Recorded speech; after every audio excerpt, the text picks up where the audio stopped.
Hello, and welcome back to my GTNH playthrough. It is Friday the 13th, and got a shorter video for you. Actually, now that I think about it, I didn't mean to start over here, but essentially I'm over here right now by my compact reactor because I'm trying to figure out why I'm having an issue right now where I am seemingly not able to finish my auto crafts out of it, like my regular crafts. I don't know, there's like a weird, it's almost like it's duplicating the craft itself for some reason. I don't know. Hard to describe. I'm not sure what has happened, but something is amiss. Let's see. Double patterns. No, everything looks fine. I don't know. I'll tell you what, it's annoying though, because I am basically actually was putting the celestial tungsten plasma to use finally to its fullest potential, which is really the only reason I still made an episode today, because like I said, this could be a shorter one. I'm not gonna waste more time on this. Once I figure out what the issue is, we'll talk about it over the weekend or Monday. But what I did do, however, is let me hop over here, is I did expand my power production, and so far I've only done the first step of it, but it's already like a huge step up. Let's hop over here. So obviously down here, I've shown a few times over is my main power production. To start with, I did up the battery size. I'm on these ones, and actually upping the battery size was what inspired me to go this route today instead of working on the optical circuits, because I was going to make the UV capacitor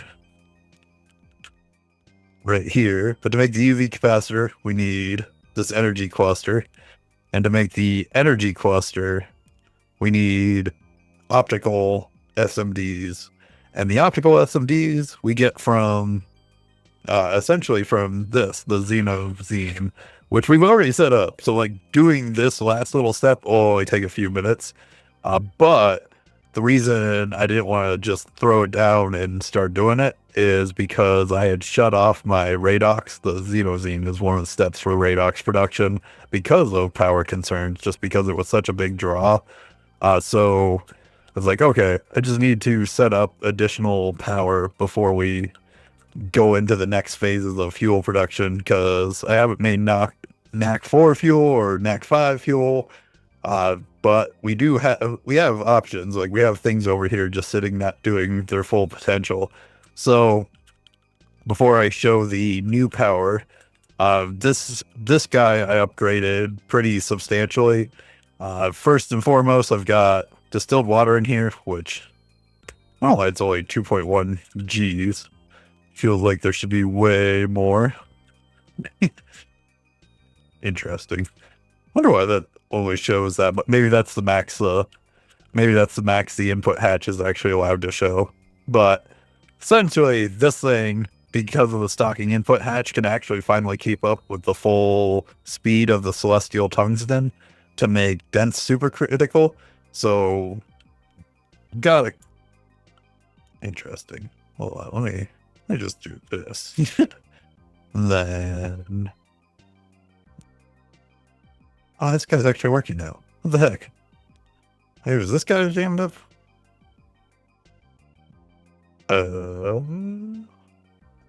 I cancel this.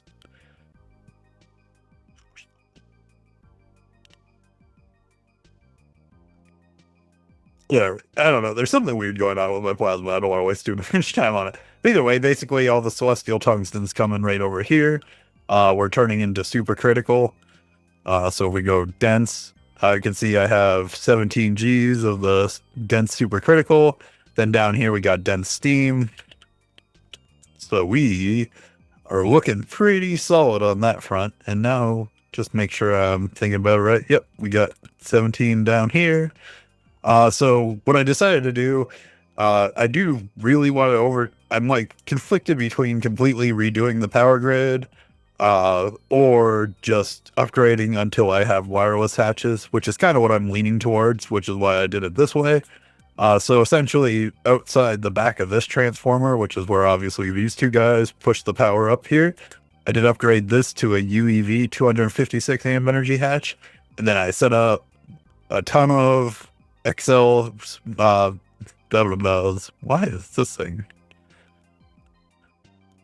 There are random issues that are popping up. Why is this going so slow? I swear export hatches are going to be the enemy. I hope whatever update comes next fixes like them randomly not working to their full potential, because we have... Oh, okay. No, now we just got... Never mind. Okay, that's working right. Essentially, what we got going on here is just a bunch of XLs, obviously wall sharing just to, honestly, not even to save resources, just to condense space. And then these guys are running on their own little network. So one of the things I wanted to do, actually, let me show real quick while it's firing off before it runs out of steam, is we can hit... Damn it. It stopped because it has enough energy now. Dang it. Well, we can hit 1 billion EU per tick. And that is because in these guys, they are running off of infinity turbines. As well as the reason... So these guys are running off infinity turbines. And then I did... Essentially, this is a similar setup to up there. So we have our regular on-off switch, which is feeding into this wireless hatch. This machine hall is reading to make sure that I have steam over here, which is not something I did upstairs. And what'll happen if you don't do this is say I run out of dense steam, it'll just like kind of like sputter on this, and it'll use the first little bit of steam and it'll never really gain ground. So essentially I have a wireless energy hatch on here. So if this ever drops below halfway, then it will also not let this turn on until I can build up, so it actually puts the steam to good use. And then this guy up here is just the same wireless channel that all the other things upstairs are working on. If the RS latch for the battery fires on, this guy turns on the signal, which feeds into a machine controller, which then turns on the fluid regulator. This guy by itself is 164 amps of UHV, which is the same for these guys over here. Just they'll fire up less, as you can see, like this guy's off, this guy's running, because this guy only gets dense superheated steam as a byproduct of this guy running through the dense supercritical steam.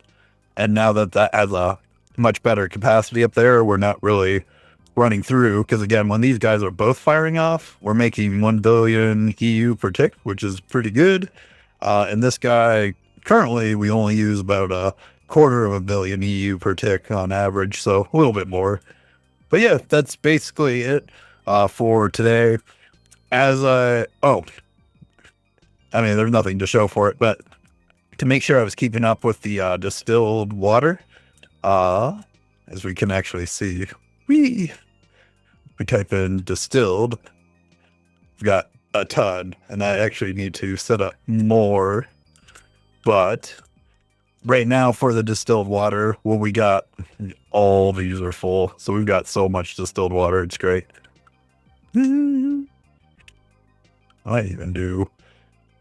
I'll fix that later. But I basically went back to the T-SETI planet that I'm using the infinity pump on to pull in distilled water, and that guy is